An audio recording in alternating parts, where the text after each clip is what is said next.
command of the masses. Mayegun don come, Mayegun diary political. Mayegun don come, This one not day of in mind. Mayegun don come, Person where they do evil, no one make person talk. Them say that Mayegun, that man too they talk. He too they talk. Say Mayegun diary, he they hot like pepper. But every day, then they take money in bulk. Woman picking, they the street they hawk. Still them talk say, make we no talk. But thank God say, Mayegun don't come. So my people make you laugh. Mayegun don come, My people make you shout. Mayegun don come, Mayegun the command of the masses. Mayegun don come, Mayegun diary political. Mayegun don come, This man not day off in mind. Mayegun don come, Aha. Now him una don hear all this bad.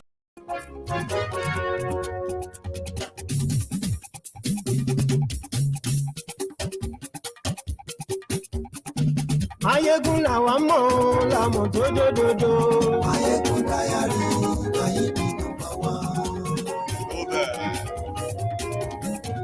Mayegun la wa mo. Good afternoon, good evening to you from wherever you are watching from. And this is Mayegun Live. Ọ̀rẹ́ ara yìí Mayegun diary, Mayegun number one. lórí Facebook, lórí YouTube. Mayegun diary, Mayegun number one. Gbogbo bó ṣe ń lọ ni Mayegun dá wa sí. Mayegun diary, Mayegun number one. Àṣírí ọ̀jẹ̀lú kì í bò níbẹ̀ o. Mayegun diary, Mayegun number one. Please share the broadcast. Invite your friends and invite your not so friendly friends. Tell them Mayegun today. Èrè wà á gbọ́. Let me know if you can hear me loud and clear. Mayegun diary political.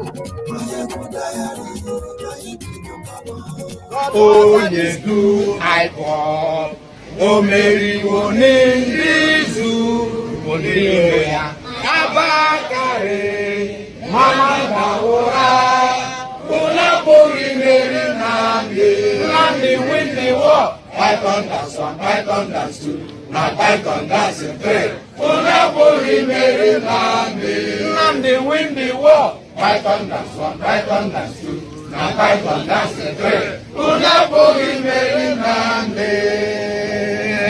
Nnamdi bu Oyedu àìmọ̀. Omeriwo ní Jésù ndiro ya. Abakare mama ndawora. Unabori meri Nnamdi win the war. Python that's one, Python that's two. Now Python that's the three. Unabori meri Nnamdi win the war. Python that's one, Python that's two. Now Python that's the three. Unabori meri Nnamdi win the war. Python that's one, Python that's two.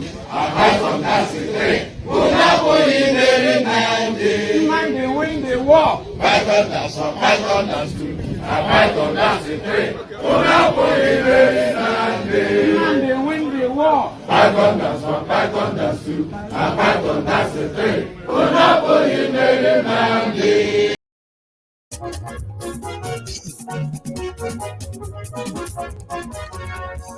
Thank you for joining me. Àní ẹ̀sùn ra kì í. Tell them. Mayegun ti dé. Yes. Ọ̀jẹ̀lú ẹ̀sùn ra kì í. Mayegun ti dé. Àní ẹ̀sùn ra kì í. Mayegun ti dé. Lórí Facebook, Mayegun ti dé. àní ẹ̀sùn ra kì í. Mayegun ti dé. Lórí YouTube, Mayegun ti dé. àní ẹ̀sùn ra kì í. Thank you very much. Ọba bá gbé wúrẹ́. Thank you very much for joining me. Share the broadcast. Invite your friends and invite your not so friendly friends. Tell them that Mayegun today. We start in a minute. Presido bá rúfin o. Àní ẹ̀sùn ra kì í. My name is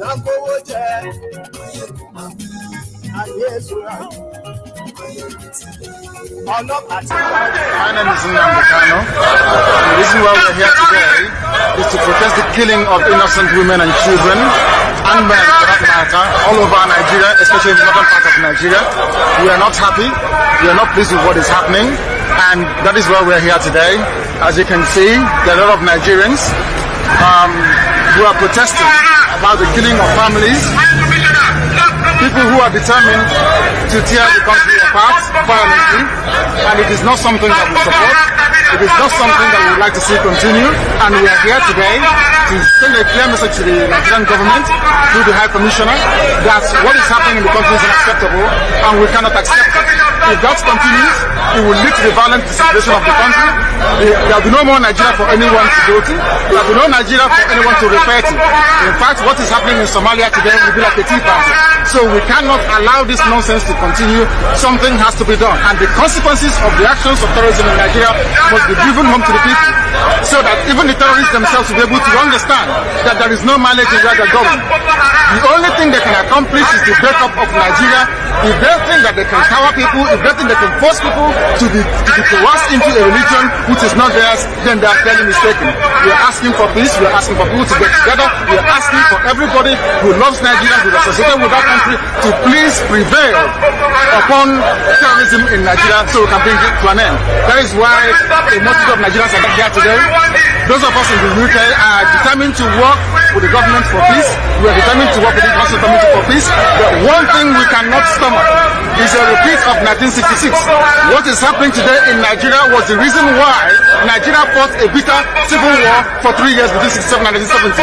If this continues, there will be another civil war in Nigeria.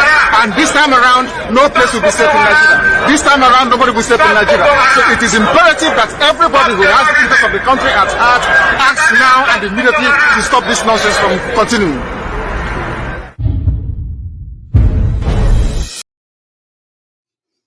That is right. That is the Nnamdi Kanu that they have demonized in Nigeria media by the jihadist government of Buhari. The government of Buhari declared war on self-determination campaigners, and they automatically called them terrorists, even when they have committed no crime. And if you have all been following, even though it has always been the intention of the government of Buhari in Nigeria to kill the Igbos as a continuation of the Cold War, something they were not allowed to complete in 1970. So, from 2015, the Biafrans, who have publicly identified as members of indigenous people of Biafra, IPOB, have been summarily targeted and executed. Many of them are languishing in different secret prisons all over Nigeria. Despite all of that, they never picked up the arms to fight back.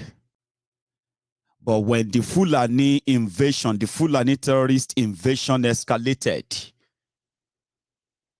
Mazi Nnamdi Kanu called on Igbos, the Biafrans worldwide, to better prepare and get ready to defend the Igbo land, or else they can kiss their own homestead a permanent goodbye. He rallied support all over the world, asking the Biafrans to come together if they can sense the danger. Many Biafrans responded. I am a Yoruba man. Why are you so interested in Biafra? Has been the most funniest question I've been asked. Because most people feels like if Buhari is killing Biafrans for identifying as IPOB members, and right before your eyes, Buhari is releasing terrorists who are kidnapping, raping, and killing women, children, collecting ransom, shooting down shooting down fighter jets, invading military bases.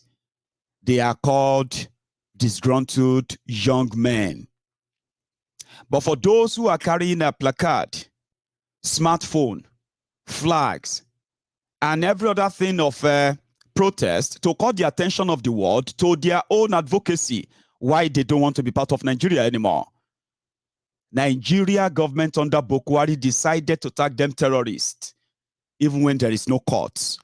They actually certified that. I am a Yoruba man, like I said. Understanding the complexity and the tricky political games of Nigeria, which is always disguised, or should I put it this way, always powered by the ethnic, religious, and every other stupid differences that they always, use. Then I sense something. If this generation of Igbos, who are supposed to be the 5th generation after the Civil War, that was supposed to have been, as Gowon put it, no winner, no vanquish. The 5th generation Igbo are still being profiled. They are still not being accepted as real Nigerians. And for the first time, they are systemically targeted. IPOB being the topmost group championing the realization of Biafra became the easy targets. And I was like, when I looked into what the Biafrans are asking, why they want out of Nigeria, I figured it out. I said, if all of us are very much sensible enough and not selfish as always, we would not be against the Biafran agitation. In fact, we would be promoting our own agitation to be out of a contraption that was never our own making, only if we knew. And if care is not taken, with what Buhari and gang have shown you about Nigeria in the last 7 years, which has shown that it is about ethnic supremacy, turn by turn Nigeria Limited. When these people finishes with the Igbos, they will turn on my own tribe too. They can turn on yours too. Before they publicly came gun trotting and then blazing against the Igbos, it was the people of the Middle Belt. They ensured that the first 3 years of ongoing ethnic cleansing, the genocide among the states in the Middle Belt, they underplayed so well that they are emboldened to go further. Whoever was against the Fulani invasion is considered an enemy of Nigeria. Fulani agenda became Nigeria agenda. So if we are all very sensitive enough, sensible too, we will know that when they are done with them, they will come for us. But it didn't take long for you to know, by the way. So they started killing them. Many of you mocked them. They were rolling them in the mud, in mud water. They were dehumanizing them. They called it Operation Python Dance 1, Python Dance 2, Python Dance 3. Every time the Python dances in Igbo land, young Igbos, innocent Igbos are always the victims. The day that they kidnapped them as Nnamdi Kanu from his own hotel room in Lagos and kidnapped and bundled to Abuja, their intention and their own excuse then was that he imported a broadcasting equipment into Nigeria to broadcast about Biafra, and in order to bring back another war. Biafra war was 1967 to 1970. So Nnamdi Kanu was talking about Biafra again, according to Buhari. So that was why they kidnapped him. It took them 21 days before they finally agreed that they kidnapped him. They first denied, as usual. No court warrant, no court order, no nothing. Just them getting started with the level of a dictatorship that everybody was still going to taste from in the coming future. I'm telling you about December 2015, the first time they illegally kidnapped Nnamdi Kanu, kept him for 2 straight years, and they had no single evidence. For these 2 years, every Igbo man is an IPOB member in the book of the Fulani agendists, jihadists in government of Nigeria. Then they started the campaign of a calumny. Nnamdi Kanu is enemy of Nigeria. And we kept asking them, I said, what about the points that Nnamdi Kanu raised? The reason why the Biafrans don't want to be part of Nigeria anymore. And they would love a referendum to decide on that. They don't want war. Have you all paid attention to those points? Those points that he raised. And if you have actually paid attention to them, should you be against them living if you actually have sense? But no be all of us, they use the sense. Now all of us get sense, so trust me. Nobody will no get sense for head, but no be everybody they use their sense. So most people paid much attention to how to spread hate, division, and in most cases present Nnamdi Kanu as a villain. But they had him. If he's committed any crime, you have him. You had him. Then it was in your custody, it was in your court for 2 years. You couldn't present anything against him that could say he was trying to cause war in Nigeria. Referendum is not war. That is why the UK government never, for once, either questioned Nnamdi Kanu or arrested Nnamdi Kanu or tried Nnamdi Kanu for any of his broadcasts. But in Nigeria, his broadcasts were like a bomb. Every time they listened to the content of his broadcast, they felt like there's a big war, there's a big army at the gate of Nigeria, ready to crash, to take Biafra out of Nigeria and ready to destroy the zoo. They were so scared of Nnamdi Kanu's broadcast. They were so scared that they were waiting for Nnamdi Kanu to show them something, that he was capable of destroying Nigeria. They were expecting bomb. They were expecting attacks. They were expecting kidnapping. They were expecting assassination. All this never happened. Even when he was arrested and detained illegally for almost 2 years. Nobody was harassed. Nobody was attacked. Nobody was killed. No one was, in the name of Biafra. So this is not working. We need to let him go. And maybe if we kill him, that will trigger something like, riots. Then we can use that as an excuse to massacre thousands of Igbos that we can massacre in a program of 2-3 days before the world gets attention of what is going on. Do you understand? That was the plan. They released him. They were seeing him going about, mobilizing, being welcomed here and there. And they were following. Their court said he should be back in court at a so date. Remember, they kept him for 2 years. They had no evidence. In their own court, for 2 years, they have no evidence of convicting him or even trying him. They just wanted something that would trigger the second program, the second genocide in eastern Nigeria. So when they released Nnamdi Kanu, they decided to kill him.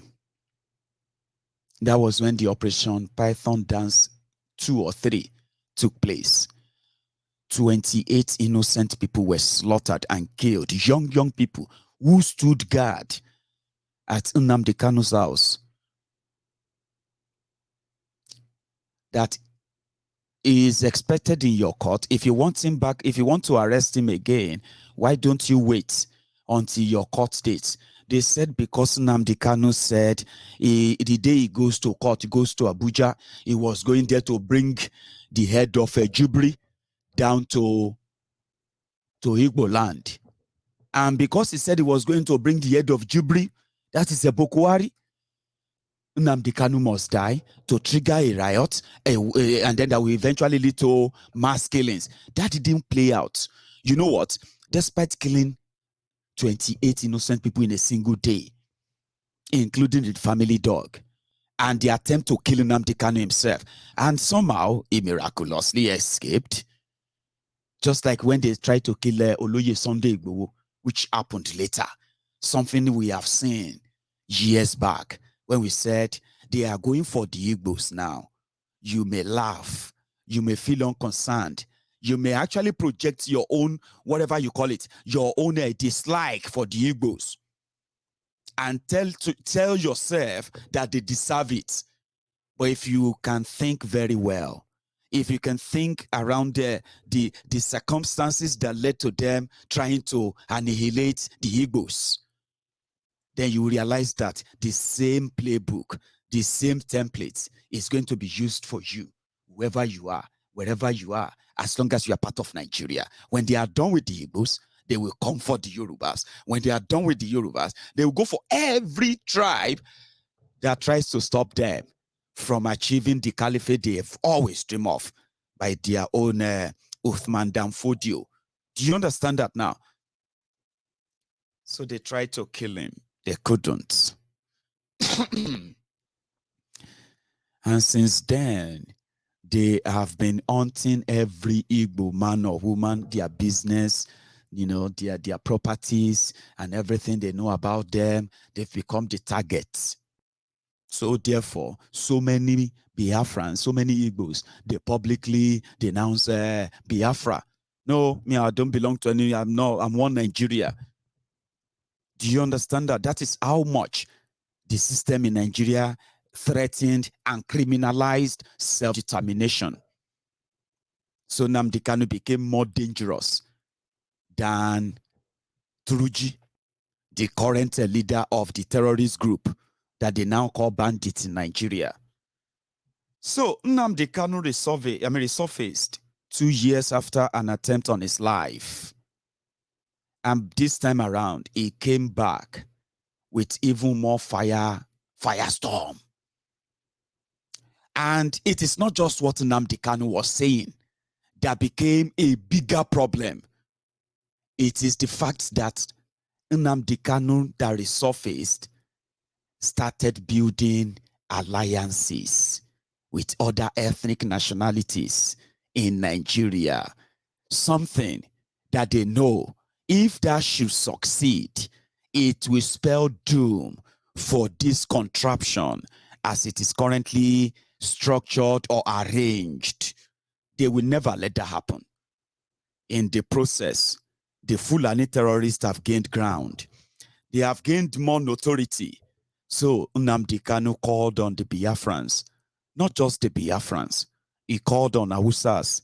He called on the indigenous people of Nigeria to rise up and defend their land, defend themselves, that these terrorists that are coming, they are backed by the government of Nigeria. They will do all manner of terrible things and they will be defended by Nigeria. You have to stand up and defend yourselves, or else just wait and get killed. That was what he said almost 3 years ago. Nnamdi Kanu, he called on everybody. Work together. I am telling you, this agenda is not even good for the Northerners themselves. If you're an Hausa, Christian, Muslim in Northern Nigeria, they have deceived you for so long. They will continue to sacrifice and kill you. And you will think it's about religion, it's about this or that, but it is not. It is the subjugation takeover agenda of the Fulanis and their own elites. Something that they say, don't talk about that, don't say that. It became a crime to even say what I'm telling you right now. And that is like somebody coming back stronger.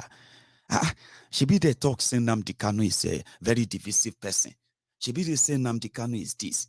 I actually like the guy. The guy is saying the truth. Of course, you know what I mean.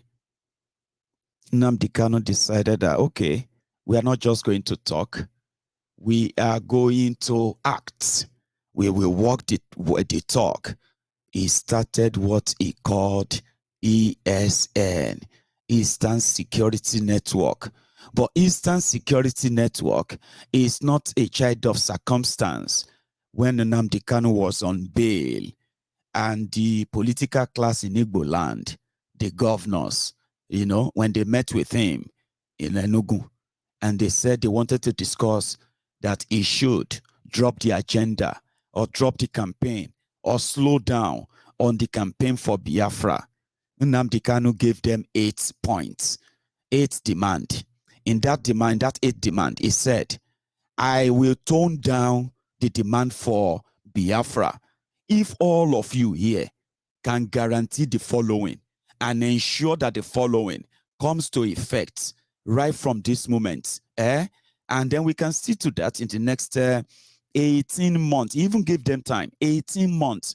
What were those demands? I will try and remember many of them that I can remember.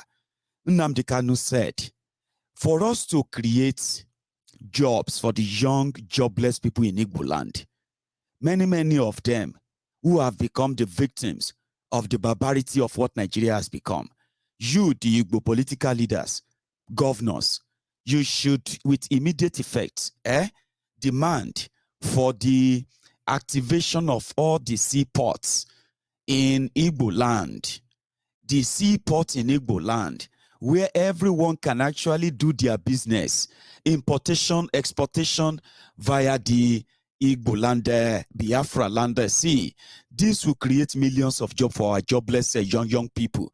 He said, we want you to upgrade the Enugu airport to the Owerri airport to, and then I think another 2 airports in Igbo land. He demanded that they should be made a proper international airport, whereby Igbos don't need to land in Abuja if they don't have business in Abuja before going to Igbo land.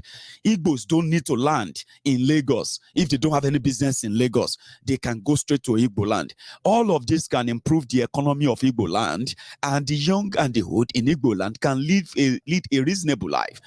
And then among other, what have you? Then he said something about state police. He said, our people are going to be under serious attacks. There is a concluded arrangement to take over every arable land in Igbo land, as much as they call us deadlocked, dot in a cycle. They have targeted all the choice lands in Igbo land, and if they do this, they are going to create local government in those places, and before you know it, the Fulanis are going to be this and that in Igbo land, and before you know, you will go into extinction. That is not a dream of our own forebearers. Being part of Nigeria shouldn't mean that we should lose our identity completely.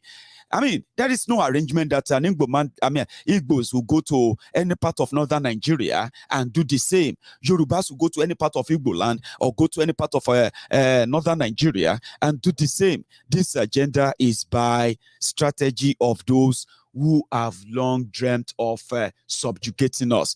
Create security for our people. Let those who protect our people be those who speak their language. Let them be those who live in the communities. When strange faces comes around to wreak havoc, they will be able to notice, possibly prevent the crimes before they happen. He gave them all these demands. And they said they will get back to him. The conclusion of getting back to him was to assassinate him, which didn't happen. Then when he came back, the Fulani terrorists have gone into different agreements with so many Igbo governors through Miyeti Allah. Miyeti Allah now working with Igbo governors. And then in that agreement, the Fulani terrorists are not going to attack anybody without the authorization of the Miyeti Allah. So they were practically those who are guaranteeing security for Igbo people. Nnamdi Kanu said, Igbo land is gone if all of you continue to live in your palatial palaces all over the world, enjoying your comfortable lives and remembering your your old villages where you grew up. You are never going to go back to those places. They are gone, and gone for good.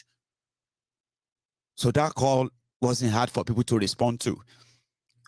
hundreds of thousands of people volunteered from different communities all over Igbo land to be part of the Eastern Security Network, young, old. And I think that was one of the things that we later found out that they didn't let Nnamdi Kanu to finalize the setup of the Eastern Security Network, because according to the later report, when this when Mazi Nnamdi Kanu was kidnapped from Kenya, so I mean nobody knows the directors or the representatives of the ESN. Their mandates was to continue to live in the communities where they are, which are mainly the rural areas, the rural communities, and always be on alert whenever they sense strange movement of cows and the others and their guns. So they were never to be seen in any city. You are never to see them on social media. You are never to see their faces. They don't wear any uniform as well.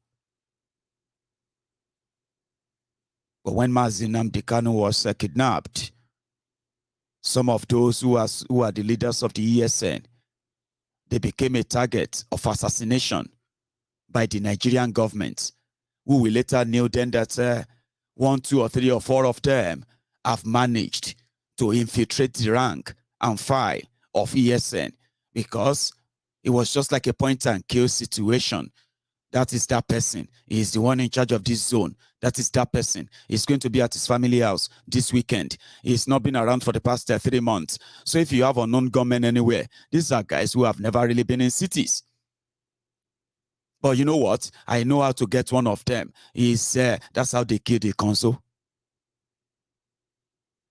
So, cut the long story short, Nigeria criminalized self-determination, and they decided they have been waiting for an opportunity to actually activate and then legalize the killings without trial of anyone. You don't even just have to identify as IPOB. Once they take you, all they have to say is that they kill you because you are a member of IPOB. But remember, before now, when they kill, they deny it because they knew that IPOB never carries any gun or they are never violent. But immediately ESN happened, the first people to feel threatened, there were no other people than the Igbo governors who sat with Nnamdi Kanu, and they said they wanted to find a way out of all these problems. Let us talk about why are people demanding for Biafra. Let us, clear that out. Can we address them? And can you, in good faith, reduce the tension and give us a chance to at least do some of these things that you said are getting you angry, and that is why you are demanding for Biafra? So when they didn't do any of that and decided to kill him, when he decided, okay, when the Biafran said, yes, we will protect ourselves on the command of Mazi Nnamdi Kanu, the first set of people that got threatened were the governors of Igbo land, the political class of the Igbo land. That was why when the Nigerian military under Buhari, when they started the house-to-house killings all over Igbo land for the past 2 years now, especially this past 1.5 years, because ESN, Eastern Security Network, started in December 2020, and Mazi Nnamdi Kanu was kidnapped in Kenya in May 2021. That is just about 5 months after ESN started. And the moment ESN started, yes, it's true. So many of these Fulanis who were then living in the forest of Igbo land, where nobody actually allocated them for them, who are trespassing, but they were untouchable. Most of these people were chased. We started seeing some of them transporting and moving out of Igbo land. That was a kind of, political campaign that the likes of Buhari and gang, APC, Egbekegbe also used in legitimizing the ethnic cleansing of the Igbos in Biafra land. I remember sometimes last year, I said, you have a great media presence on social media. I wish that you have commissioned the IPOB, that they commission investigative video journalists that will go to every part of Igbo land, professional coverage. They will record all the damages done by the Nigeria military in the name of looking for IPOB, ESN, the moment ESN started, because that was what they wanted. Oh, they have guns now. Now they have the capacity to chase a Fulani terrorist. Now let us go and kill them. They have guns now. All those useless boys, they have guns now. Let's go and kill them. That's what they have been waiting for. Okay? We have been talking about the damages done by the Fulani terrorists and the cover-up of the Nigerian government. I would have expected IPOB to spend a fortune. You know what I mean now? Get professional drone coverage, professional camera, professional, interview people professionally, document this. I know some people have done that, but we want to see something more exclusive, more detailed. So, Nnamdi Kanu said, let's protect ourselves. Yorubas, protect yourselves. The Middle Beltans, protect yourselves. Indigenous people of Nigeria, protect yourselves. They are coming for you. And just like a pandemic, everybody is feeling the bites all over Nigeria, to the point that people have become homeless in eastern Nigeria as you are watching this video right now. They didn't become homeless because of natural disaster. They became homeless because the government of Nigeria and the Nigeria military, they are targeting the homes and properties and then businesses of Igbos. In the last 7 years, they have burnt and burnt down properties in that eastern Nigeria. I'm talking about operations that are included using area bombardment, using the Nigerian military, so Nigeria Air Force, fighter jets, bombing houses. That is the situation in eastern Nigeria. In western Nigeria, our small villages in Yoruba land, to the point that people are now running to the nearest country, Benin Republic, as refugees, running away from the calamity that's before Nigeria. But in Nigeria, they want you to believe that Nnamdi Kanu created all of this. No, he didn't.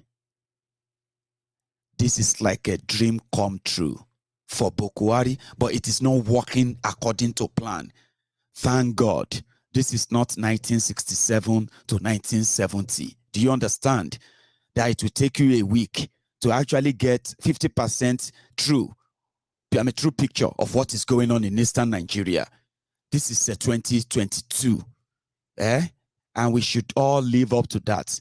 Buhari's government and everybody in his government, Buhari and everybody in his government, after all these crimes they have committed, they will end up in international criminal courts. So you should make that a reality. So what happened? They said that they had to get Nnamdi Kanu dead or alive. Nnamdi Kanu that they declared wanted in Nigeria. Nnamdi Kanu was traveling the world. He was going everywhere, doing his normal responsibility legal businesses. Nobody stopped Nnamdi Kanu for 2 years. In one of his trips, he stopped by in Kenya. When he was in Kenya, Nigeria government, through Malamu, they tracked Nnamdi Kanu to Kenya, and they decided that they were going to kidnap him. Listen, those who are wreaking havoc in northern Nigeria that you have been reading about, I'm talking about those who put Nigeria on the map of terrorism.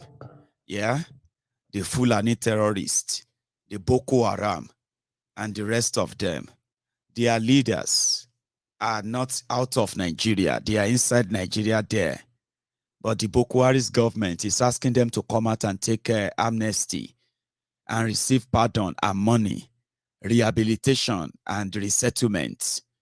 But they declared Nnamdi Kanu a dangerous terrorist. That anywhere they see him in Africa, there is a reward. Imagine Nigeria bribing Kenya to help them kidnap Nnamdi Kanu, and they will give them some amount of free crude oil or this and that. No joke, yo. Kenya vessel are in Nigeria lifting crude oil, all those missing crude oil. They are using them to cut different deals, including a deal to have Oloye Sunday Igboho brought to Nigeria so that they can display him as a trophy. Mazi Nnamdi Kanu brought to Nigeria so that they can display him as a trophy. Achievements of Buhari's government. So they made a deal with Kenya. Will come in smoothly because this guy is dangerous.